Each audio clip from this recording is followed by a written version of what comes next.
We continue our coverage now, the death of the 39th president, Jimmy Carter. Let's get back out to Fox 5 anchor Russ Spencer, who's still standing by at the Carter Center. Russ, so much has been shared about Carter's presidency, but also the legacy he leaves behind as a humanitarian.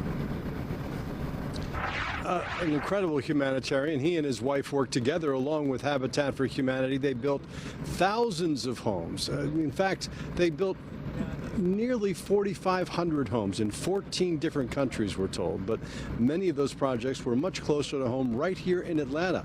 Fox 5's Kim Loeffler spoke with one local woman still living in a home that President Carter built for her. These are some of the homes President Jimmy Carter helped build here in Atlanta back in the 80s, and people who still live here tell me his work has been life-changing. I'm going missing. It's been more than 30 years since Sally Hollis moved into her Edgewood home. It's one of 21 homes former President Jimmy Carter helped build in 1988. It meant a lot to me because I was staying in an apartment around the corner, had a bedroom and a half. When I got in this, I thought I was doing good, in which I know I did good. She still has a signed photo of everyone who helped build her home, including signatures from both Jimmy and Rosalynn Carter. The Carters first started working with Habitat for Humanity in Americus, Georgia in 1984. During their work with the organization, they helped build nearly 4,500 homes in 14 different countries. This project in Edgewood was one of the first Carter work projects, where they built all these homes in just 1 week. It's an effort continued across the country to this day.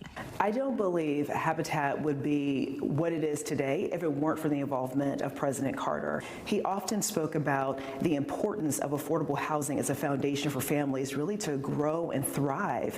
Hollis says both Jimmy and Rosalynn Carter were hands-on volunteers building her home.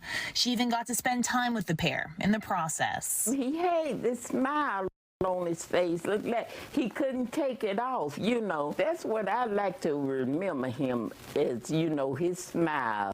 And while some of the original families have moved away from these Edgewood homes, Hollis says she's thankful to call this spot her home for so many years. I love the house, and I love him, the things that he did for us, because nobody else came out and helped us or nothing. We do know President Carter continues to volunteer with Habitat for Humanity until 2019. In Edgewood, Kim Loeffler, Fox 5 News.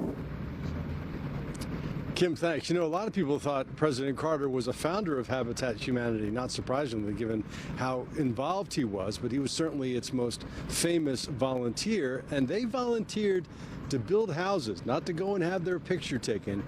Both Jimmy and Rosalynn knew their way around a hammer.